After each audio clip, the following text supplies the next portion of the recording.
Bloomberg Audio Studios. Podcasts, radio, news.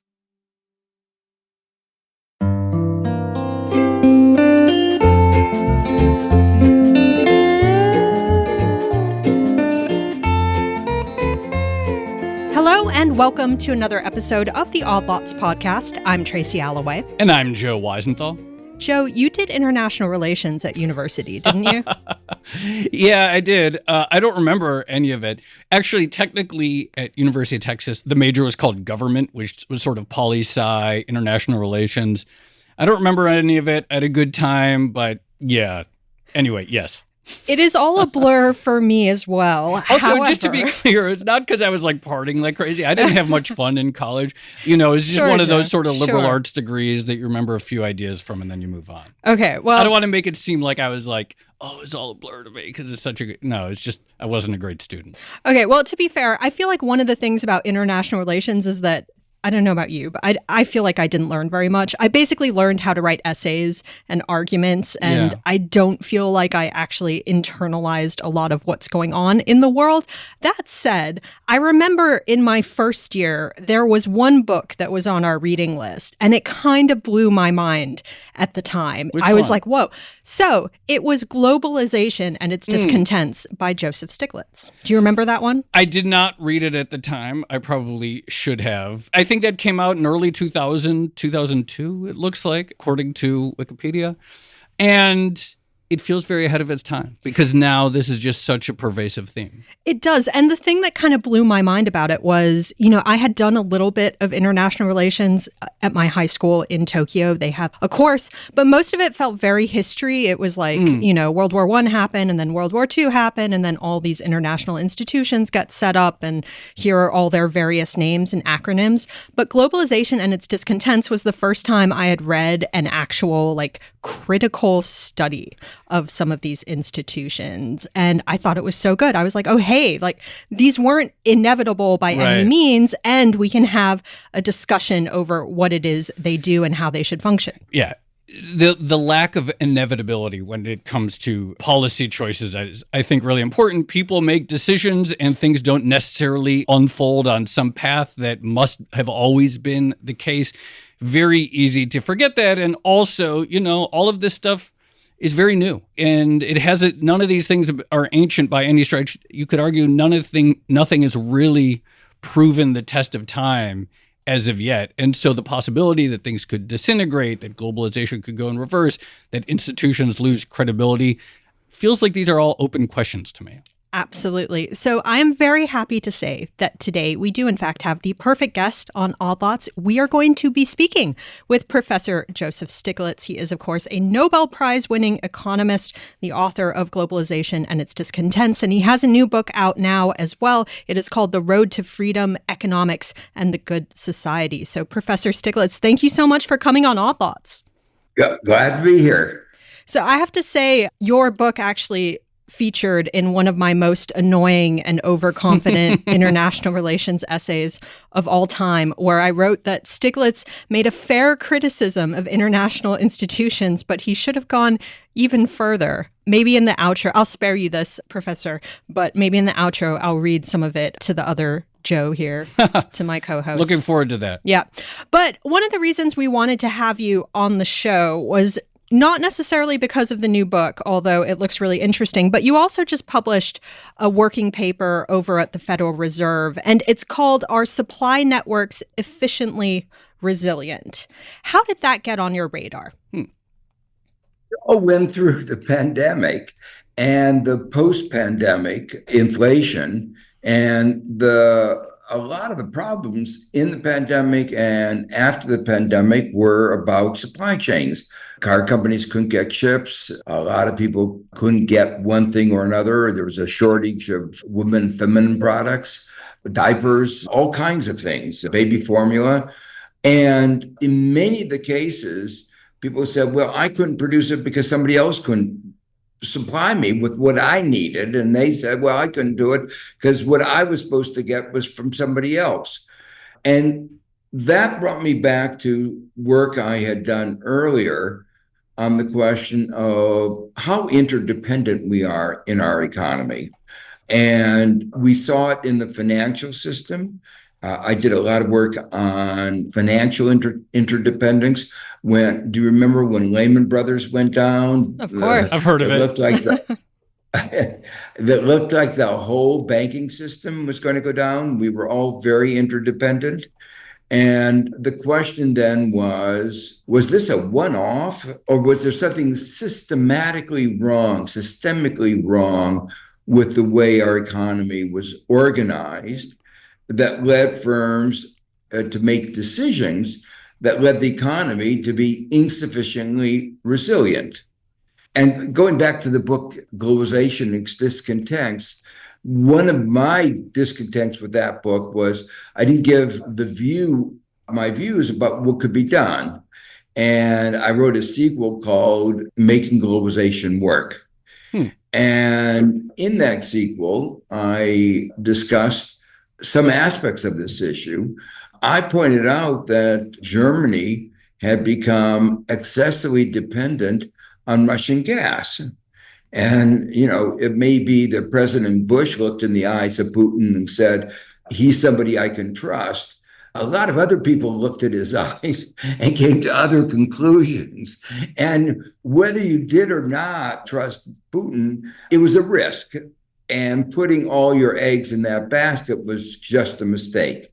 So the question was that I wanted to pose more generally was, are markets efficiently resilient? So when it comes to, the pandemic hit, everyone sort of woke up to the fragility of our supply chains and experienced shortages of various things for many people, at least in rich Western countries, for the first time in their lives. And so then we say, okay, we want to have more buffers and more inventories, more resilient supply chains. That being said, this type of shock seems to, I don't know, you could say once in a century type of thing. And there's an argument to be made perhaps that companies should not be designing systems or, you're over optimizing or you're going to be overly inefficient if you're thinking about once in a century type of shocks. But in your paper, you talk about how some of the lessons from the pandemic are generalizable to non-crisis times as well. So can you explain a little bit the sort of theoretical argument that you make that it's not just about these mega shocks, but that a persistent feature across the economy is this underinvestment in supply chain resilience? That's right. It's basically that firms don't think about the consequences of underinvesting in capacity for others. They may take the price distributions as given, but their independent actions actually change the price distributions. And they change them in ways that basically they're free riding on others. But when they all are free riding on others, on the fact that somebody will have built that capacity, there's a problem of undercapacity. So that was, in a nutshell, is the argument that if each firm says, well, if I need it, I can always get it from somebody else, and they all go around doing that, in the end, there won't be enough capacity. Capacity is like a public good that we all benefit from. And there's a general proposition in economics that there will be underinvestments in public goods. Here is something I always wanted to ask a Nobel Prize-winning economist. But when you're modeling something like firm behavior and the tendency to over or under invest, how do you actually go about doing that? That's a very good question. The way we do that is complex. We like complexity on this show and detail. So feel free. So the basic idea is you hypothesized a world in which you had somebody sitting up there coordinating various activities, looking at saying, okay, I know there's going to be shocks. I want to make sure I don't want to overinvest. As you say, you don't want to build capacity for once in 1,000 year, but I'm willing to pay something because some big shocks are really going to have very, very negative consequence. And so I can solve for the level of capacity that is desirable for the shocks, given a reasonable assumptions about how big different shocks are going to occur with what probabilities. And then I ask, will decentralized markets, each firm maximizing its own profits, lead to the same solution that somebody trying to coordinate it all? The basis of a modern market economy is decentralization. Each firm goes ahead and does a thing. And Adam Smith had this idea that individuals in the pursuit of their own self-interest lead as if by an invisible hand to the well-being of society. That concept is really fundamental to economic reasoning, but Adam Smith didn't actually test whether it was true. He just asserted it. And what we can do with modern, more complicated models is to say, well, in these more complicated situations where you have these shocks and you are responding to the shocks, will the lack of coordination lead to a problem? And the answer is yes. And that's where the free riding comes in. And that's why the way we model it, we compare what a decentralized outcome would look like with one where, say, somebody is aware of the need for greater resilience than each individual would. Let me give you one example where this is played out in an important way. We have a lot of capacity in oil and gas, but we have to draw on the strategic oil reserve that the government has created to help stabilize it even more. So we as a country have realized that the markets are not the solution by themselves and have put a lot of oil into these strategic reserves, which we take out when there's a shock where we need it. And we then, when times are normal, we will refill it. So that illustrates. The other extreme that our economy went to, where you can see where it was not resilient enough, is we had just-in-time inventories. I don't know if you remember that idea. Yeah. Oh, yes, very well. Yeah.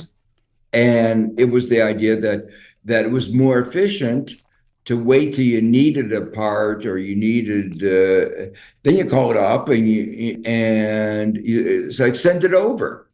Well, it saved on inventory costs, but it assumed that everything in the logistic network was working.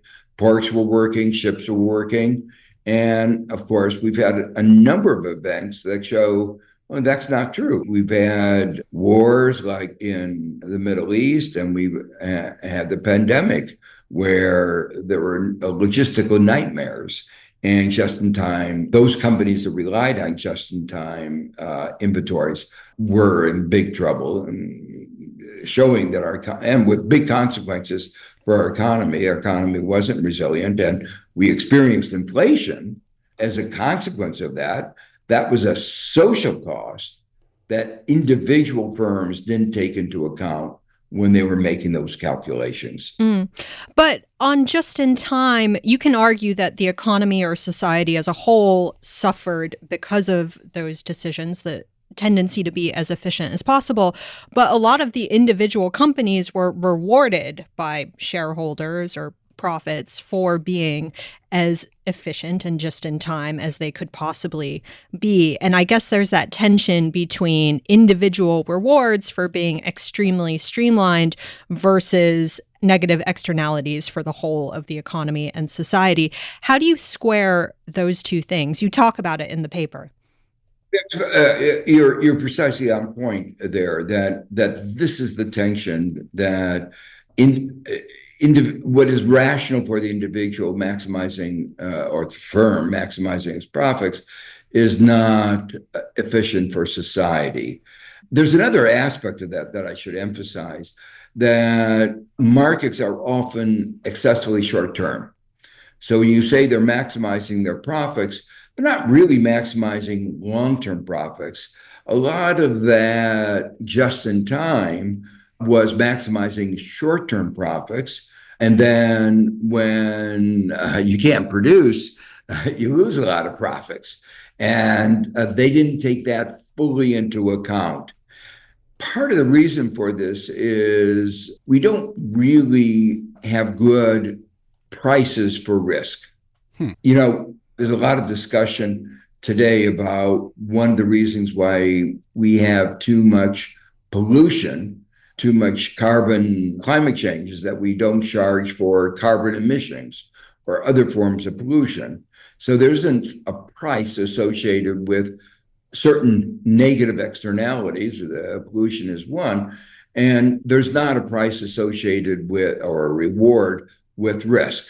So the firms that don't rely just in time aren't rewarded for their avoidance of the risk, and particularly if the stock market is too short term. Figuring out what to do about that is really difficult. One of the things is to try to encourage firms to take more long-term decisions and rewarding more long-term behavior. Taxes affect that. The fact that you can get, if you get more favorable treatment on capital gains, if it's held long-term, can encourage people to hold on to investments long-term.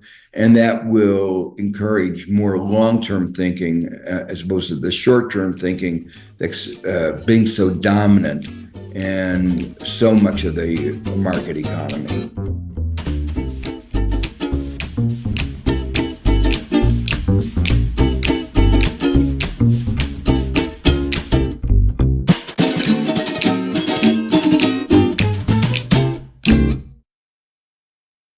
One of the criticisms, obviously, of a sort of taking a view of what the ideal distribution of outcomes or the ideal supply chain from the perspective of a planner is, planners don't know everything and planners get things wrong. And you mentioned, the Strategic Petroleum Reserve, and of course, oil is an input into almost every aspect of the economy. And so, it kind of makes sense for the government to have this buffer stock of oil. How do you systematize the identification of these areas? Because presumably the government is not going to have an SPR equivalent of literally every product that exists. But how would you go about identifying the key areas in which, through some policy measure, we want to encourage the buildup of greater inventories, less reliance on just in time, and so forth? Let me first point out, you're absolutely right that this is a systemic problem. And that's why I began by emphasizing encouraging long-term thinking, for instance, by using the tax system to encourage long-term holding on shares so that the people who hold the shares aren't just trying to think about how I make a buck today, but what's going to be good for the company over the next 10 years, 15, 20 years. So that's part of getting better risk-taking systemically built into the system, balancing the costs and the benefits. There's another way that is important is changing corporate governance. One of my colleagues at Columbia been pushing an idea called loyalty shares, where if you hold your shares longer, you get proportionally more votes. So that it says in the governance of corporations, those who are long-term investors should have more say in what the firm does rather than the guy who comes in, the day trader, or even the short-term trader who's trying to make an arbitrage profit. Now, on the specific question of how do you identify particularly strategic sectors, one way you do that is, again, this is a little bit complex, but you have a matrix that shows how various inputs go into each output of the economy. It's called an input-output matrix. And in an input-output matrix, you can identify where a perturbation, where a shock might ripple more through the system. Example, would be some final products that are used by consumers are not an input anywhere else in the system. And a problem in those industries is of now no consequence for the system. Oil is obviously very consequential. Basic primary goods tend to be consequential. Steel, aluminum, logistics, we were talking about. You have to think not only about goods, but services. If you can't move from one place to another, trucking, airlines are they go into absolutely every industry, because every industry has goods moving from one place to another. So if you have an interruption in those industries, you have real consequences.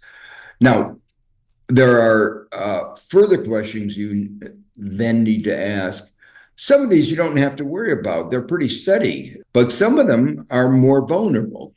So you would not only look at what I first talked about, sort of as centrality, how important are the functioning of the economic system, but also you have to also then look to some notion of vulnerability, the nature of the shocks they face, the reliability of those particular places. And your choice then is to either get a reliable supplier or to create strategic reserves.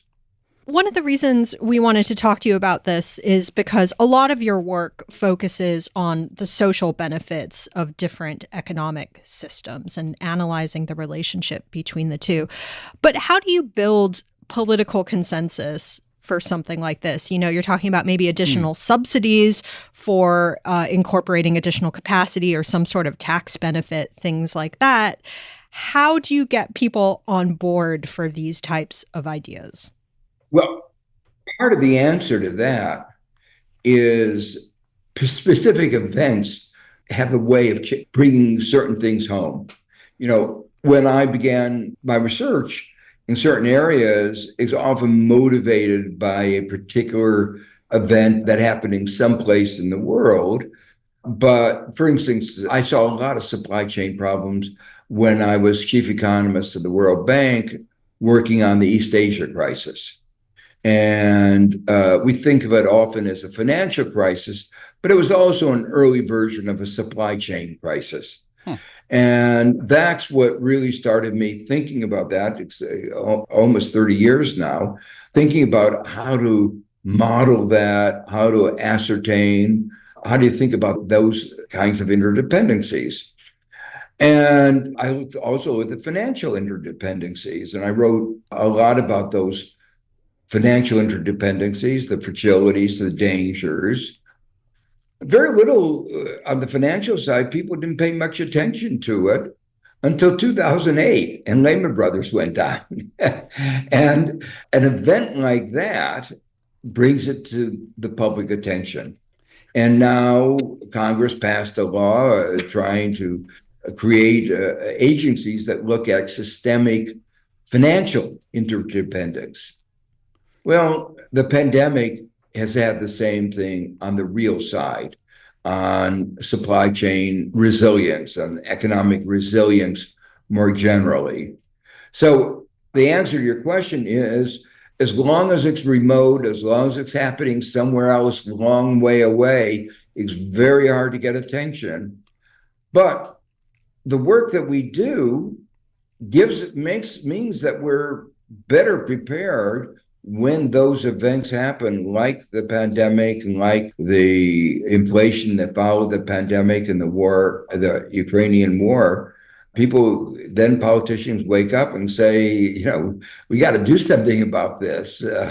And then we get the Science and Chips Act, and we get legislation moving us along this way, and analytic work gets more attention. You sort of anticipated my next question. But when you look at the CHIPS Act, which subsidizes domestic production, domestic research of various sorts, or when you look at the Inflation Reduction Act, which tries to do a lot of that, except on the energy side, how closely do these pieces of legislation dovetail or align with your vision of what resilience planning would look like? And, you know, one of the criticisms is it's all carrot and no sticks, that there's a lot of subsidies, et cetera, but there's no sort of disciplining of capital, so to speak. Like, when you think about your latest paper and what the optimal policy solutions, how close are we, and are there any drawbacks to how we went about those two big pieces of legislation? They were important pieces of legislation because they put this topic on the agenda. They began moving the country in the right direction.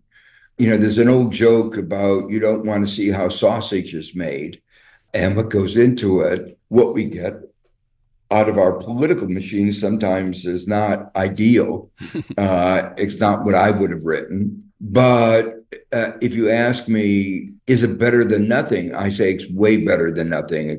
These were major achievements in a context of a politically fraught world where it's hard to get anything done.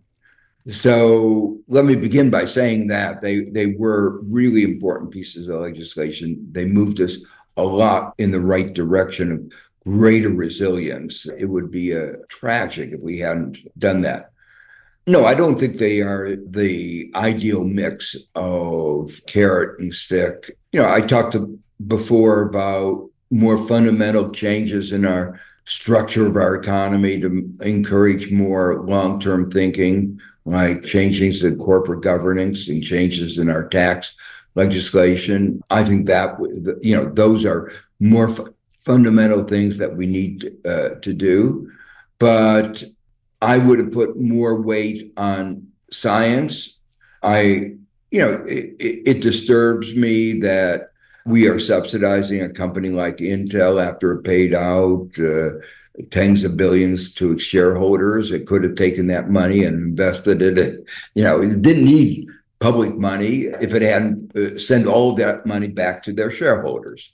So it disturbs me that when they make profits, they are privatized. We're taxing them at very low rates. And one of the presidential candidates wants to lower the rates still further.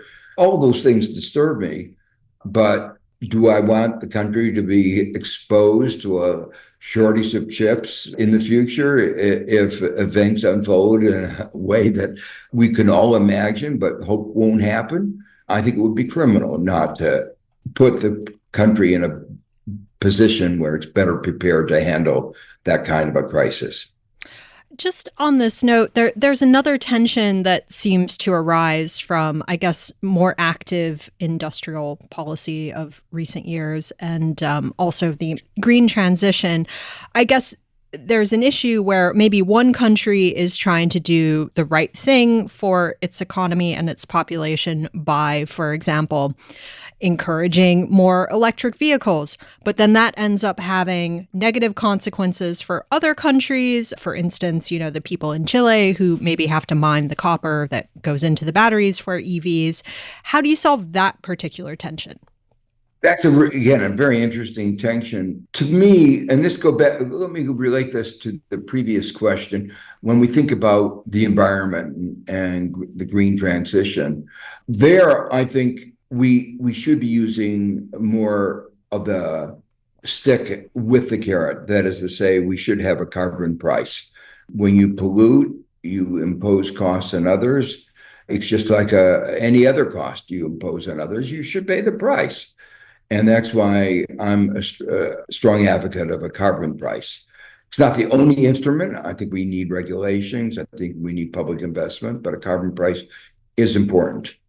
Well, the same thing is true in foreign countries that are mining the lithium. They need to have environmental taxes and environmental regulations to make sure that the fallout, the negative fallout, consequences are very limited and that they're fully compensated for those negative consequences. And that all should be built into the price of our electric vehicles, our EVs. We shouldn't be imposing costs on others. We should take that total cost on board. It's part of the cost of travel, part of the cost of having a car. So to me, the right way to do it, and I think the honest and the moral way to do it, is to make sure that There are environmental taxes and regulations all the way along.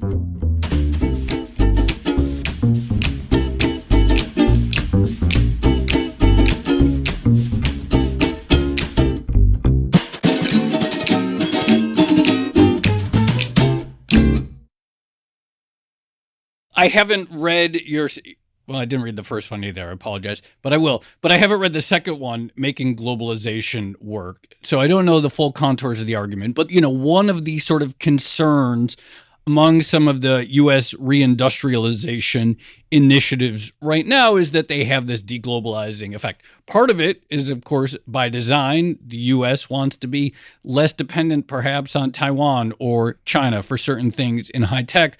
But it also creates tensions, with European friends and allies about things like subsidizing autos, and there have been complaints from there. Is there a tension between sort of good globalization, harmonious globalization, and attempts at resilience, which almost by definition would, I think, have this sort of inward-facing effect and withdrawing from the rest of the world a little bit? There is a tension. Part of the problem is that the international economic architecture, the WTO, was created in a time in which a certain set of economic ideas, sometimes called neoliberalism, predominated. And it didn't take into account so many things. It was actually a very flawed theory. One of the things it didn't take into account is risk. It didn't take into account what we call endogenous technology that we can actually change, invest in, and create new technologies. So it circumscribed industrial policy, and that meant that developing countries had a harder time catching up with the developed countries. Many of the developing countries viewed the architecture, the WTO, as a way of keeping them down. There's an influential book called Kicking Away the Ladder. The U.S. had grown by taking ideas from Europe. And now that we are where we are, we want to take away the ability of others to catch up, including through industrial policies. Well, we're in a new world now where the U.S. is, after 40 years of telling everybody not to engage in industrial policy, is now saying, yeah, we're going to do it too. But the developing countries can't do it on scale. And so what I've been advocating is that we still have to keep the principles that were there in the forming of the trade rules, which is trying to keep a level playing field. And the question is, how do you keep a level playing field? It's very hard, but one of the ways you do that is sharing technology, particularly for protecting the environment. So if the U.S. developed a new green technology through industrial policy and gave it a competitive advantage over other countries, it should share some of that knowledge, at least, with the developing countries to keep a more level playing field. Otherwise, we're back in the law of the jungle. One of the other things I wanted to ask you, again, as someone whose work often dwells on the social benefits of particular economic systems, how should we measure the success of a particular economy? Because one of the things you often hear is like, okay, well, US GDP has been doing phenomenally well in recent years, at least relative to other countries. But on the other hand, we're dealing with a decreasing life expectancy and things like that. And one of the reasons I asked this question is because I got off the phone with my mom yesterday, and she's embarking on her annual 6-week holiday as someone who's employed in continental Europe. And that sounds nice. That's not something that U.S. workers have. So how should we be measuring what an economy should be doing for people? I'm glad you asked that, because that's a question I've done a lot of research. I did a book called Mismeasuring Our Lives, Why GDP Doesn't Add Up, where I tried with a group of, I was a co-chair of an international commission on the measurement of economic performance and social progress. And our commission concluded very strongly that GDP was not a good measure of well-being. It was a measure of market output, but that's not the same as well-being. We delineated ways in which there were major deficiencies. We advocated that there's not a single measure that could capture anything as complex as ourselves or what makes us well off or our society, but we should have a dashboard. And you named several of the things. Obviously, we want material consumption as part of it, what we call GDP, but health is another. In terms of health, the U.S. has a lower life expectancy than in almost any other advanced country, and one that's lower today than it was a number of years ago, in spite of the fact that we're doing the best research in this area. We value our leisure. As you say, the Europeans really value their leisure. We value security. That's why we have Social Security.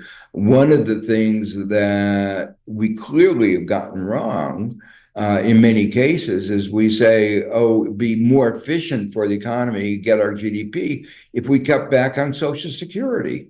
Well, if you cut back on Social Security, you make people more anxious, more uncertain. So what if GDP goes up a little bit? If people are all worried about what's going to happen in the last third of their life, that's penny wise and pound foolish, as they used to say. So to me, well-being is really what we ought to be focusing on. There are a number of groups that have attempted to measure in various ways well-being. And interestingly, the United States, while we are close to the top on GDP per capita, are not at the top, anywhere near the top on well-being in almost any of these studies. So we're recording this July 1st. Just yesterday, there was an election in France in which the Nationalist Party or the right-wing party did really well. There seems to be this trend, and you could say with Brexit and Trump and various things going around the world of countries, voters specifically seeming to reject internationalism, free trade, whatever you want to call it in various flavors. And I'm sure there are numerous causes, and we could debate that for our cultural, whatever. But what do you see happening when you look at these things? Has there been a failure of governments in rich countries to deliver the benefits of economic growth to citizens? Like, when you look at this and this sort of rejections of some of the last 40, 50 years, what do you see happening? Very much. I think the dominant economic framework of the last 40 years, which is neoliberalism, you have left neoliberalism and right neoliberalism, but it was basically neoliberalism. It failed. GDP didn't even grow faster. It grew more slowly after 1980 when it became the dominant doctrine. Growth was slower. Most of the growth that did occur went to the very top. There was more insecurity, less well-being, as we've been talking about it. And there's a mini rebellion going on. Unfortunately, it's a rebellion that is grounded in anger, but not analysis.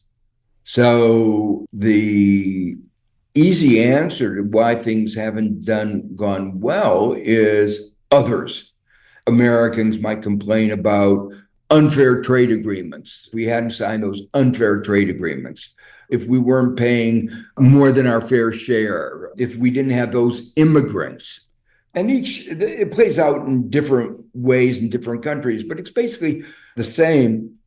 Blame others rather than looking inward and say, we didn't get our economic philosophy, our economics right. And that's really one of the central messages of my new book, The Road to Freedom. The right wing, people like Hayek and Friedman, said that if you only had unfettered markets, forget about negative externalities, forget about positive externalities, everything works out fine. The market is, worship at the market. Everybody's going to be better off. Growth will be higher. Trickle-down economics will make sure everybody will be the same. We were duped by a failed economic philosophy. And what makes me, you might say, almost angry about this thing is that at the time it went into ascendancy, say with Reagan in 1980, we'd already proven that those ideas were wrong. We had already shown, we talked to earlier today about how economists analyze the economy. We've shown that unfettered markets do not deliver on societal well-being. And we explained why.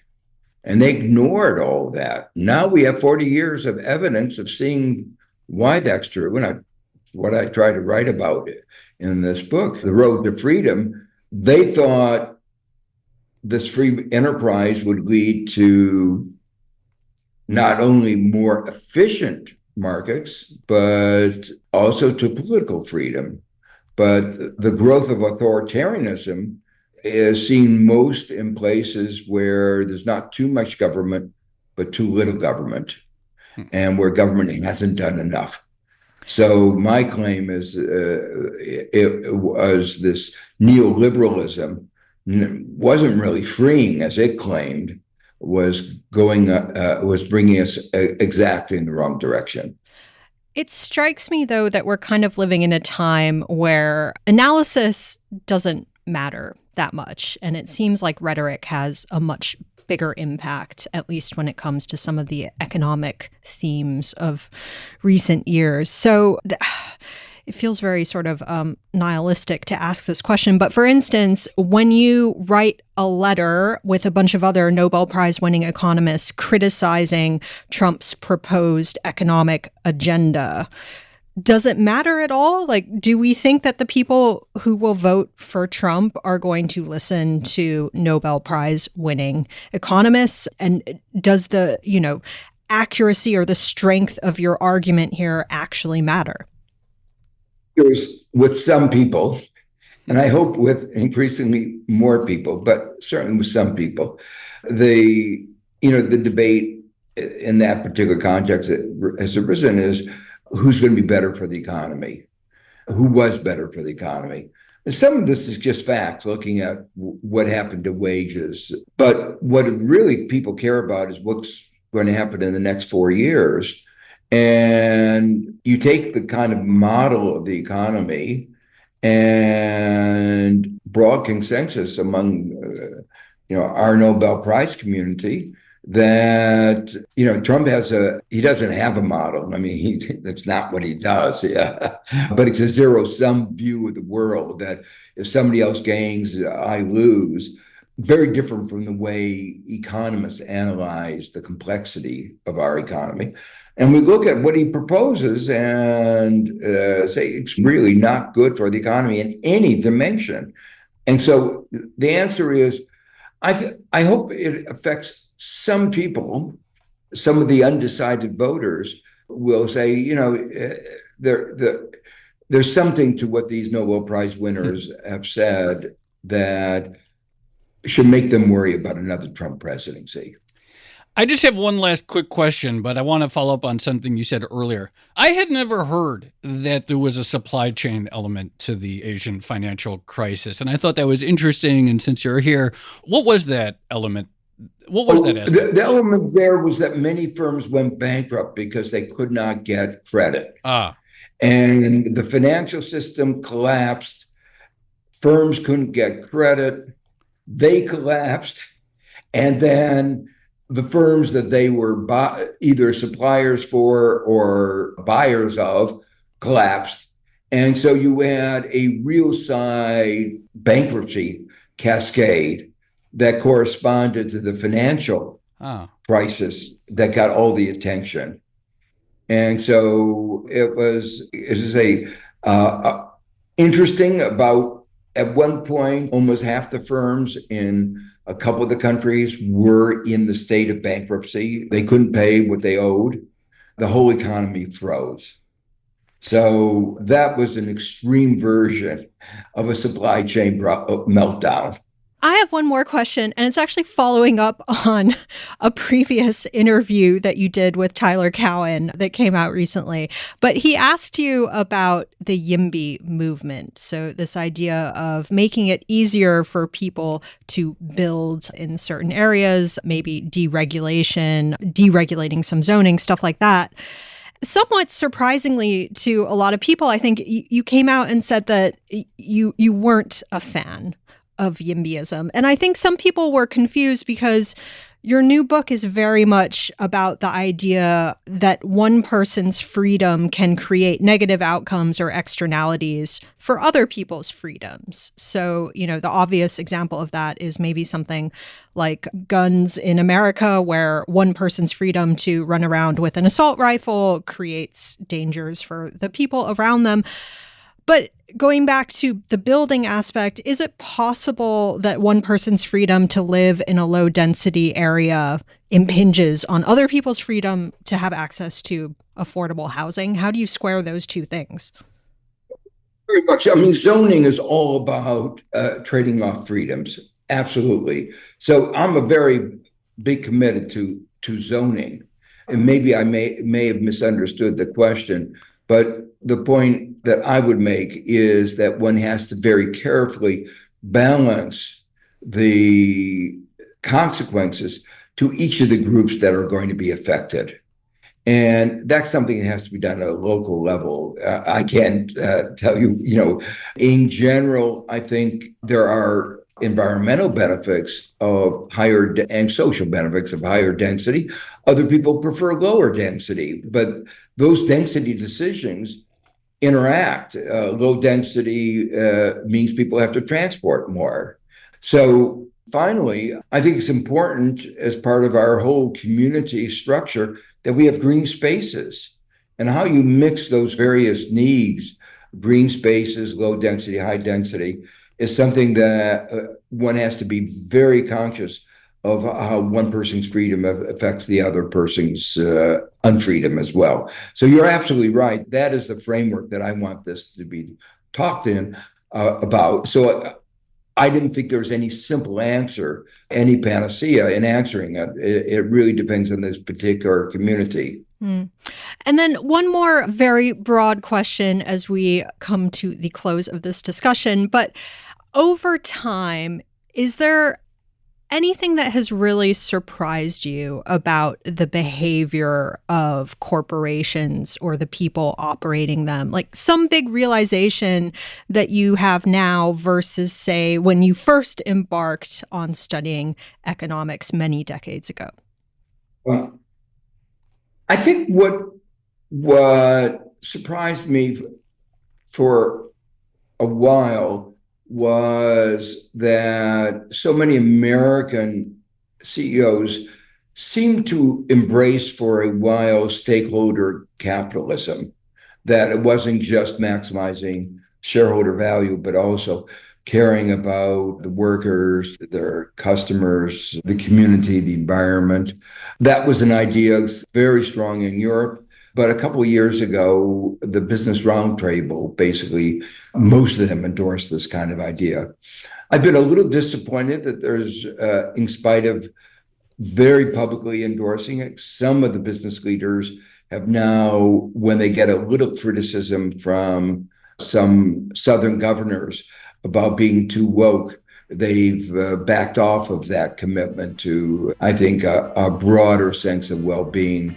They are important units in our society, and I think they have important responsibilities. The CEOs have important responsibilities, not just to maximize shareholder value, but to look at all these other stakeholders that are affected by what they do. All right, Professor Stiglitz, thank you so much for coming on All Thoughts. Really appreciate your time. That was a fascinating conversation. Well, thank you very much.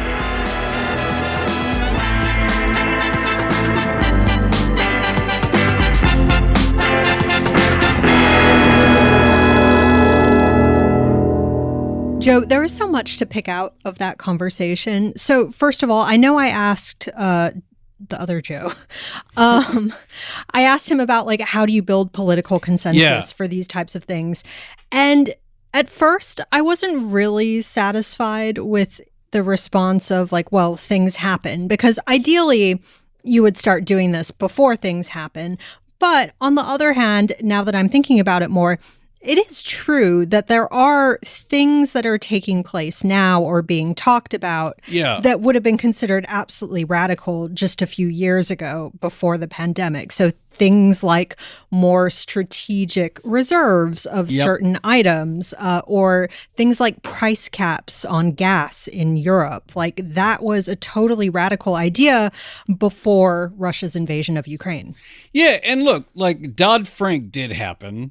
That's true. The CHIPS Act did happen. The Inflation Reduction Act did happen. It would be nice if somehow, all of these things were done pre-crisis, but, that's much harder. And so maybe, the process of history is something bad happens and then you try to rectify it. And, I guess that's just how history goes. Yeah, I guess we have to be satisfied with that part of it. I mentioned that essay that I wrote. Oh, yeah, you're going to read more to it? Yeah, you want me to read it to you? Yeah, please. I don't. So I've had the same email account for like years and years and years. So I just typed in Stiglitz and I looked at what came up. That's amazing. And this was from my IR 301 class, I think it was called. And undergrad? Yeah. Okay. So this was at the London School of Economics. And basically, for people who are familiar with British universities, they make you write a bunch of essays throughout the year. And then at the end of the year, you take an exam in which you also write essays. But the exam is the only thing that matters. None of the stuff that you do during the year actually matters. So And also the secret to getting a good score, this is a pro-life tip, is just to be as overconfident as possible when you're writing these things. So that is exactly what I've done here. I've done no empirical research, but I have all the answers to the world's thorniest problems. A college student having done no empirical research, but expressing supreme confidence that they have the world figured out. I can't even imagine it. Yeah. So I'll start with the question for the essay was, do global economic institutions reflect the interests of a global community? And blah, blah, blah, blah, further down in my intro. This paper will seek to argue that global economic institutions do not reflect the interest of a global community for two reasons. First, the idea of a global community is one that so far exists only in the minds and papers of international relations academics and the occasional idealistic UN bureaucrat. Given the continued gap between rich and poor states and the divergent interests which result from such a gap, a global community, a concept which implies some sort of shared norms and interests, seems far-fetched, if not impossible. Given this problem of vocabulary, we might get to the heart of the question by altering it slightly to, do global economic institutions reflect the interest of all the states in the international system, or perhaps a majority of them? This line of reasoning will largely follow the arguments made by economists such as Joseph Stiglitz, though it will go further by blaming the so-called embedded liberalism which underlines modern economic institutions for the current bias within them rather than its misapplication.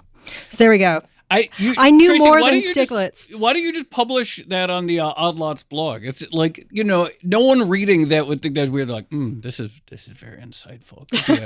This is, no one would notice that it's any different than any of the other pundits who write all that stuff today in 2024. I have a worse one than this, which is like a Nietzschean interpretation of international relations, which I think was the first essay that I ever wrote when I was at college. And I think I just got really excited about the idea of being able to write whatever I want, basically. It sounds great.